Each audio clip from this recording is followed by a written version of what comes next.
बच्चों, हम सबके जीवन में सुख और दुख दोनों आते रहते हैं। कुछ लोगों को पहले सुख मिलता है और बाद में दुख, और कुछ लोगों को इसके विपरीत। हम लोगों को अपने जीवन में कभी भी घबराना नहीं चाहिए और हमेशा ही हिम्मत से काम लेना चाहिए। हम सब लोगों को यह बात पता है कि इस दुनिया में कोई न कुछ लेकर आया है और न कुछ लेकर जाएगा।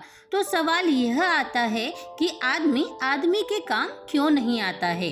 बच्चों, आज मैं तुम्हें एक ऐसी कहानी बताने जा रही हूँ जिससे तुम्हें यह समझ में आएगा कि हमें हमेशा दूसरों की मदद करना चाहिए। एक बात की बात है, रोहतक नाम का एक गांव था जहां नीलम और उसकी माँ एक साथ रहते थे। नीलम अभी 15 साल की ही हुई थी और अपनी माँ से बहुत प्यार करती थी। नीलम की माँ दूसरों के यहाँ काम करके अपना गुजारा किया करती थी।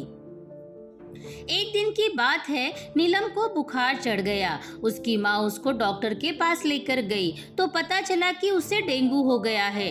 डॉक्टर ने 50,000 मांगा। नीलम की माँ के पास कुछ गहने थे, उसने अपने गहनों को बेच दिया और कुल मिलाकर 40,000 ही हो पाया। नीलम की माँ ने डॉक्टर से बोला, आप इतना ले लो और मेरी नीलम को बचा लो। लेकिन डॉक्टर ने बोला, हम तो पूरे पैसे लेने के बाद ही एडमिट करते हैं। उसकी माँ रोती रही लेकिन कोई नहीं सुना।